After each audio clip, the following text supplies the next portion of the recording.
There are stories told in whispers. Stories that don't begin or end, but linger, like something half remembered from a dream. And somewhere beneath all of them, there is him, the Ferryman, the Candleman. A figure who waits, patient and silent, watching from the edge of the nowhere, a realm that feeds on fear, memory, and the fragile minds of children. His presence has been felt for generations, appearing across cultures and centuries, never aging, never dying. Some say he is immortal. Others say he is time itself, waiting for those who wander too far in their own dreams. But even he cannot cross freely. It's implied that the ferryman cannot open the door from the threshold into our world. Just as humans must be permitted entry into the nowhere, the ferryman requires an invitation, permission from a human, to step through in return. And so, he waits.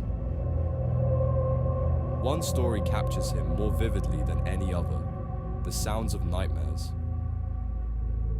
It begins with a girl named Noon, and the man who tries to understand her dreams. Noon's story starts in that space between waking and sleeping, a child trapped in nightmares that feel too real to dismiss. She is a patient at the County Psychiatric Institute, monitored by a man named Otto. A psychiatrist trying to help her make sense of these visions. But Otto has ghosts of his own, the memory of his sister, Cece, who once dreamed of the same places and met the same figure. That connection becomes the key. The ferryman uses it, Cece's past, Noon's present, Otto's grief, weaving them together into one long, cruel manipulation. Each dream draws them deeper, closer to him. In Noon's first nightmare, she finds herself in a massive stone structure, its walls pulsing with shadowy workers tending to giant gears. It feels alive, like the veins of a dying world.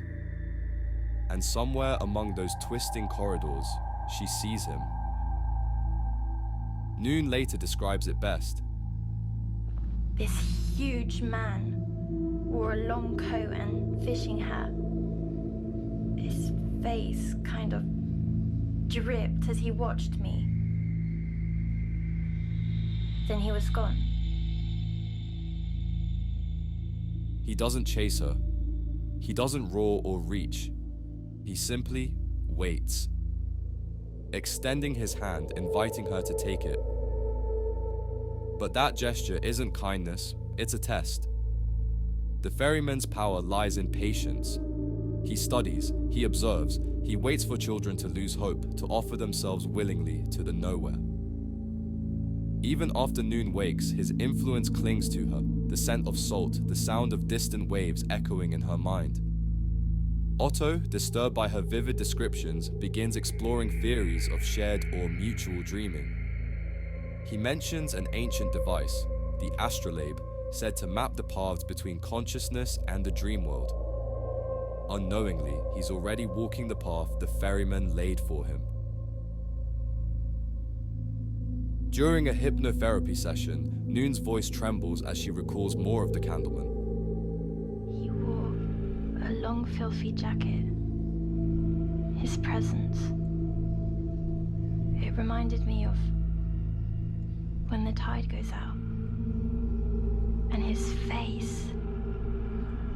It moved beneath his hat. Like soup. Bits and pieces rising and sinking. Wait. I can see a little better now.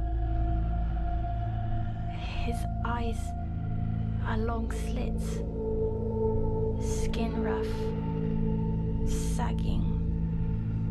Like melting wax. And then, for the first time, he speaks. A single cryptic phrase whispered through her own memory, a riddle whose meaning Otto cannot decipher. It's the ferryman's way of testing not just Noon, but him. The faraway drifts near. Tread long, then sink deep. Two flows from one, and here is whole again. And then? What else? Here, here, here. He just repeated over and over. Noon's next dream unfolds on rooftops above an endless ocean. Masked figures move through strange, fish-like machines toward a distant bathhouse, their faces hidden, their purpose unclear. There she meets a boy named Jester, a child losing fragments of his memory, piece by piece. He is a reflection of what the ferryman's victims become, hollow, uncertain, barely human. Though the ferryman doesn't appear directly here, his presence steers the dream. He controls its rhythm, its imagery, its choices. Every path Noon takes feels deliberate, a quiet nudge from a hand she cannot see. By the end of this dream, Noon manages to escape. But it's clear now, the ferryman is not chasing her in the physical sense. He's watching her emotionally unravel, learning how to break her spirit. That is his method: gentle manipulation, patient observation, and the slow erosion of hope. Otto becomes increasingly concerned. He notices how the lines between Noon's waking life and her dreams blur, how the ferryman's image seems to follow her even in daylight.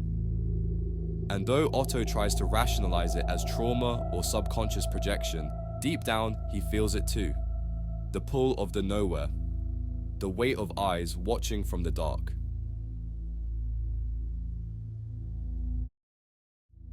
The ferryman knows who Otto is. Why he takes such interest in him remains unclear, but it's evident that he enjoys toying with him.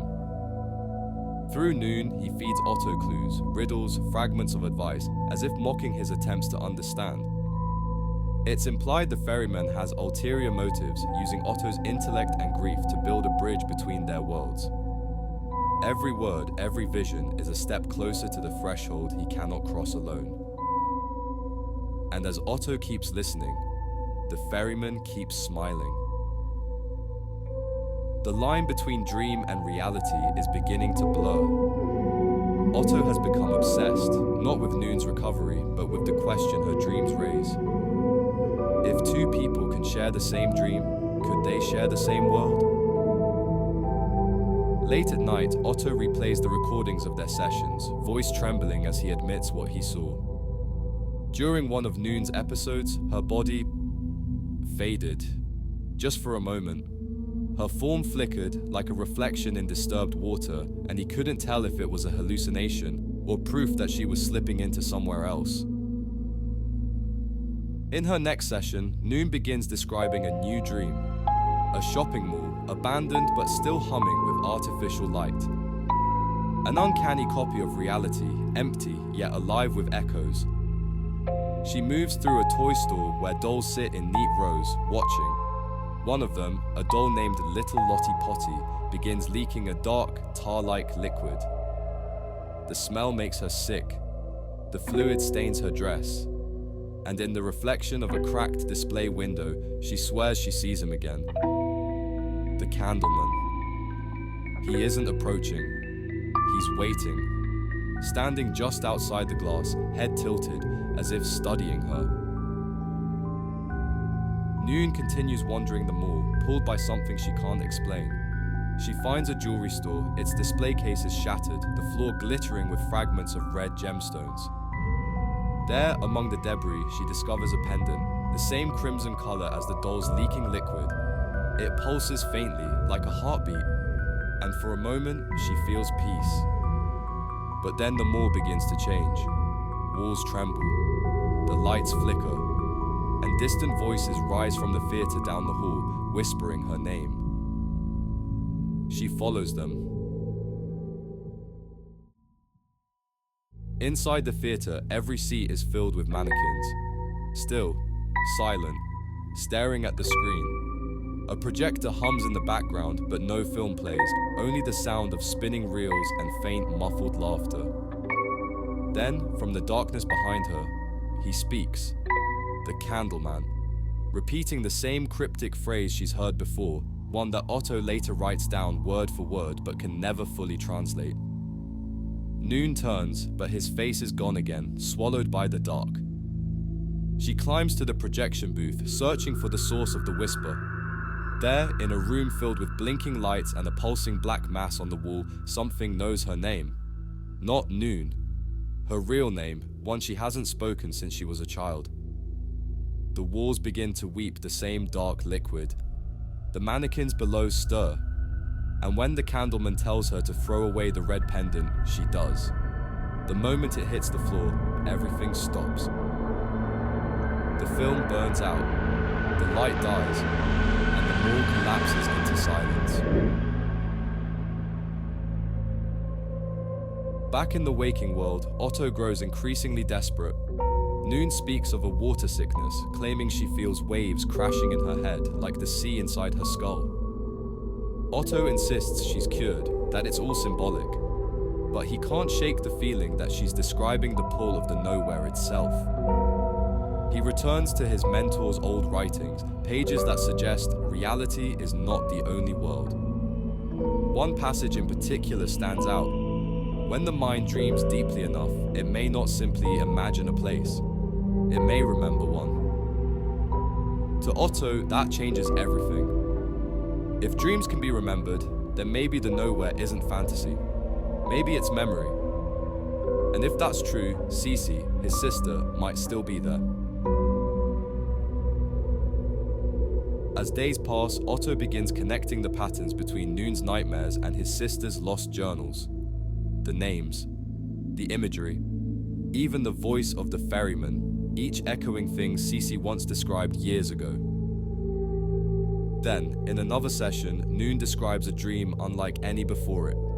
A carnival, a grotesque spectacle filled with children dressed as performers, forced to dance and smile for an audience of shadows. There she meets a boy named Rusty, who whispers to her about escape, about a way out from under their control. But the only thing standing between them and freedom is a man in a purple suit and his puppet. When Rusty tries to flee, the puppet moves first. It lunges, strings tighten, and Rusty's scream cuts short. Noon wakes trembling, unable to speak for minutes. Otto's concern turns to obsession. He no longer believes Noonie is simply dreaming. He believes she's crossing over. Her body remains in the institute, but her consciousness, herself, travels into the nowhere. He begins conducting nightly experiments, sleep deprivation, induced hypnagogia, sound mapping, anything that might open the same door. Because the truth is, Otto doesn't want to heal Noon. He wants to follow her. He's convinced the ferryman is holding his sister beyond that threshold and that Noon's nightmares are the key to finding her. But each session takes more from the girl. She looks weaker, paler, her eyes distant, and somewhere deep inside the nowhere, the ferryman smiles again.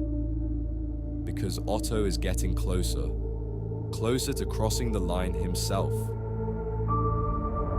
By now, the walls between waking and dreaming have completely thinned. Otto no longer hides his obsession. He's convinced that the nowhere is real, that consciousness itself can cross over. And he believes Noon is the proof. Her mind has become the doorway, her nightmares, the map. And Otto, blinded by grief and guilt, can't see that he's being guided, not by science, not by curiosity, but by him. The ferryman. Otto begins studying an ancient concept known as the guardian at the threshold, a mythic being said to appear before those who try to enter unseen worlds. He recounts the strange words it once spoke through Noon, a riddle about tolls, torments, and passage. The guardian, the ferryman, the candleman, perhaps all the same, or perhaps faces of one endless being. Otto doesn't care anymore. He only wants to find his sister, Cece. In another session, Otto discovers something that both terrifies and excites him. A scan of Noona's brain reveals a tumor no larger than a pea lodged in her right amygdala. He calls it a gateway, a bridge between consciousness and the nowhere. To him, it's not a sickness, it's a key. He doesn't tell her. Not yet. Instead, he brings her a chrysanthemum, hoping to comfort her, but the gesture feels hollow. Noon isn't a child playing in dreams anymore. She's exhausted, afraid, and beginning to forget who she was. Her memories of her parents are fading, and deep down, she knows something inside her is breaking. She accuses Otto of not caring and of using her only to reach someone else. And though he tries to deny it, she's right. In a desperate attempt to prove his theory, Otto proposes a dangerous experiment, a role reversal. He'll lie blindfolded and still, while Noon speaks her dream aloud, trying to project it into his mind. It's reckless, unethical, but Otto doesn't care. Noon reluctantly agrees. That night, under the hum of the dream apparatus, she begins describing another nightmare. A vast underground sewer, brick walls slick with slime, the sound of rushing water echoing through endless tunnels. She meets other children there, frightened and alone. A deformed man with a balloon-like head lumbers through the darkness. And in the corner, she finds a small, glowing figure, a mushroom fairy, that offers her comfort before she's swept away in a flood of sludge. Then, in the torrent, she sees him again, the Candleman.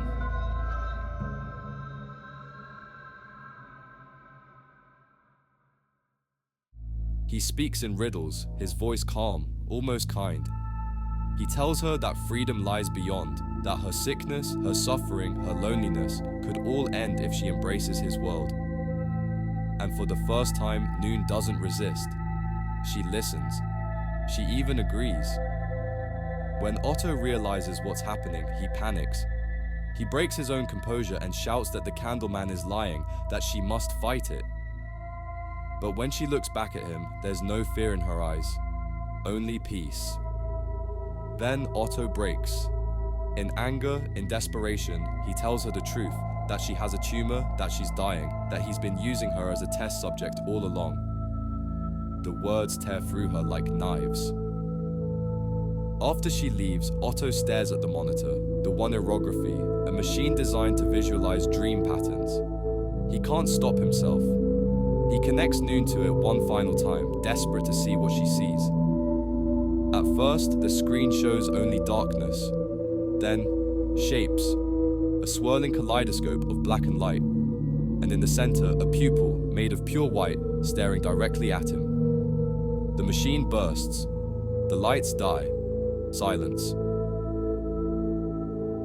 When Otto wakes, Noon is gone, but she hasn't vanished into thin air, not entirely. He can still feel her presence, faintly, like an echo through water. He repairs the dream apparatus one last time, convinced he can follow her. He believes the ferryman let Noon go on purpose, as a taunt, a lure to bring him closer. Now, he's ready to cross himself. Noon, frail and weary, agrees to help him connect their minds again. He promises it will be the last time. As the machine hums to life, she begins to drift. Her words slow, her voice softens, and soon, Otto's vision darkens too. In her dream, Noon finds herself in a cluttered workshop, shelves of mannequins, fabrics, tools. There's a yellow raincoat hanging from a hook, a puppet with rusty shears embedded in its chest, and a woman, tall, graceful, mechanical, sewing a tear in a coat. Noon hides, terrified, inside a wooden chest as the woman moves past her, the puppeteer. Then the air changes. She feels the temperature drop, and she hears it, the faint sound of waves. Noon steps into the mist. She's entered the halfway place, a realm of thin black fog dotted with lights that look like stars. But as she walks closer, she realizes they're not stars. They're eyes. Ahead, she sees it, a liquid door, ancient and shimmering, with a single blinking eye at its center. Otto's voice trembles through the machine, warning her not to cross. But the door opens on its own, and she steps through. Inside, gravity means nothing. Stairs spiral in every direction, looping into infinity. The air hums with whispers and the sound of breathing walls. And above her, a red, pulsing moon casts the entire place in bloodlight. Then, the ferryman speaks. His voice comes through her, deep and calm. Too long in the tooth, I feed the spectrums of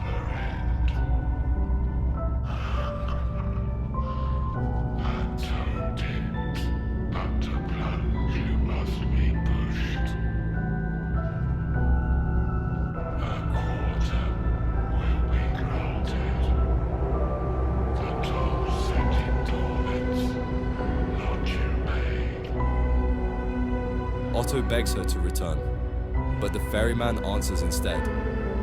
Sleep. Sleep now, Ruth.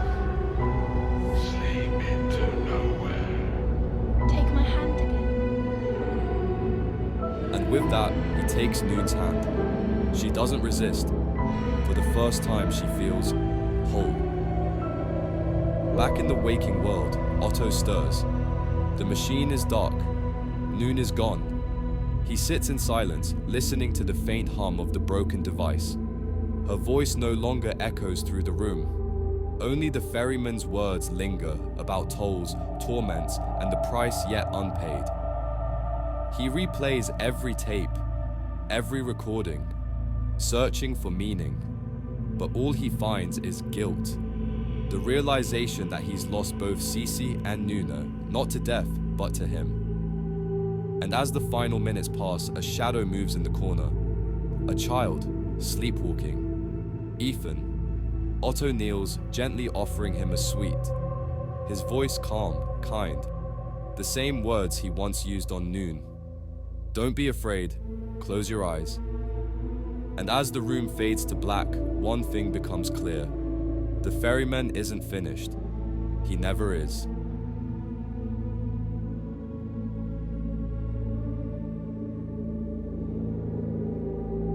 The Institute in Little Nightmares 3 isn't new. It's not a separate place, not another experiment or random nightmare.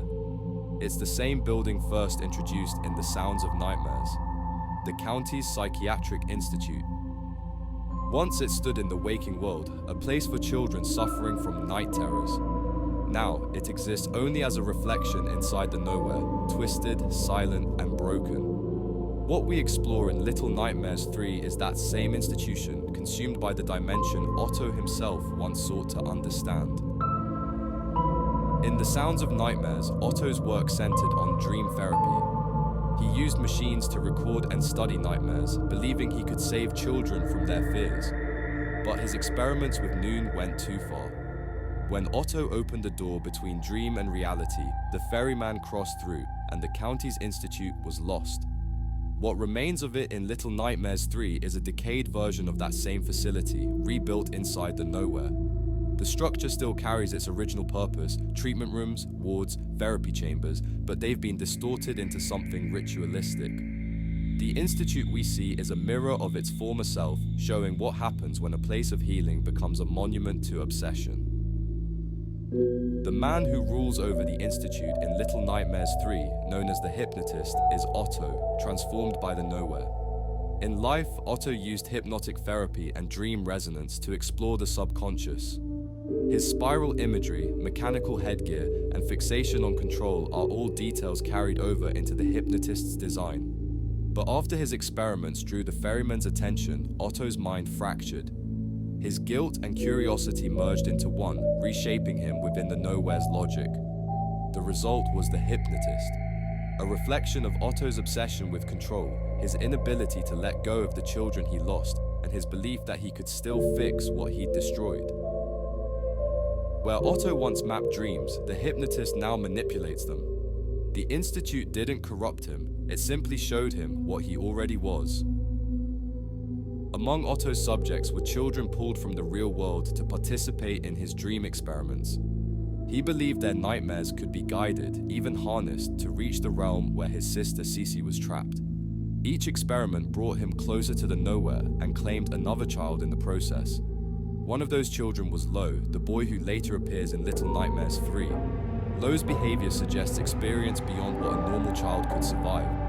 He's cautious, calculating, and familiar with the unnatural. It's why he navigates the dreamlike logic of the nowhere with an eerie calm, because he's been here before. Otto sent him into the dream machine, just as he once sent Noon. But where Noon was consumed, Lo endured. He became one of the lost, a soul the ferryman guided into the nowhere's endless cycle.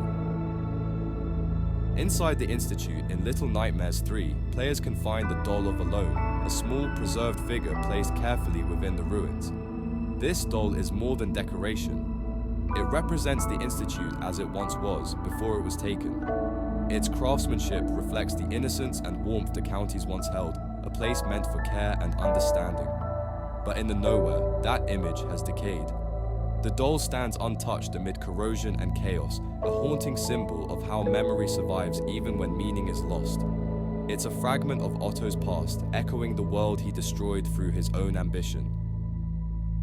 In one corner of the Institute, among its walls of grime and shadow, a portrait of the Ferryman can be seen. This isn't an Easter egg, it's a confirmation. Otto carried the image of the Ferryman into the nowhere with him. It proves that even after his mind broke, his obsession endured. The portrait hangs not as a warning, but as reverence, a shrine to the being that bridged his world and the nightmares beyond. To Otto, the Ferryman wasn't just a monster. He was the answer, the figure who had done what Otto could not, cross between life and dream, body and soul. The Institute became Otto's final experiment, and the Ferryman became his inspiration. Every detail in the Little Nightmares 3 Institute connects back to Otto's original work. The hypnotic spirals mirror the machinery from his sessions with Noon. The sound design carries faint echoes of his dream recordings. Even the architecture mimics the county's clinical symmetry, now warped into nightmare form. This isn't coincidence, it's continuity. The Institute is a mirror showing how a place of science became a vessel for punishment. Otto's research rooms are now his prison cells. His treatment devices have become instruments of control. The nowhere doesn't erase the past, it distorts it until truth and guilt are one and the same. And through all of it, the Ferryman remains. He isn't seen directly in Little Nightmares 3, but his presence is unmistakable. Every child Otto sent across the threshold became part of the Ferryman's design. Noon was the first. Lo is among the last. The Institute's existence within the nowhere proves that Otto succeeded and failed in equal measure. He reached the other side, but at the cost of everything human within him. Now, the Ferryman watches as new souls wander the ruins of Otto's dream. He doesn't need to guide them anymore. The door is already open. The Institute in Little Nightmares 3 isn't a new nightmare. It's the old one, reborn. The counties, the hypnotist, the children, and the Ferryman, all threads of the same tragedy, playing out again within the nowhere. The difference now is that we're the ones walking through it. And somewhere, beyond the mist and the endless humming of machines, the Ferryman waits for the next child, for the next toll. The story doesn't end here. In fact, it's only beginning to take new shape. This month, Little Nightmares, Descent to Nowhere begins its run, a new comic series expanding the world beyond the games. And for the second time, the Ferryman steps from the shadows of myth into the pages themselves. He's there, woven through the story, his presence unmistakable. Watching, waiting, guiding the lost even now. At the same time, a new stop-motion project is in the works, a haunting continuation of the Little Nightmares universe. And yes, he'll be there too. The Ferryman, rendered in flickering light and trembling hands, finally given motion, as if the dreams themselves learn to breathe. Both the comics and the stop-motion series promise to pull us deeper into the nowhere, to show corners of that world we've only glimpsed in nightmares. Not as sequels or prequels, but as expansions, new doors opening in the same dark house. So as you turn the first page or watch the first shadow move across the screen, listen closely. For the sound of waves, for the scent of salt, for the quiet scrape of boots across wet stone. Because the Ferryman has crossed over now, and wherever the stories go next, he'll be waiting.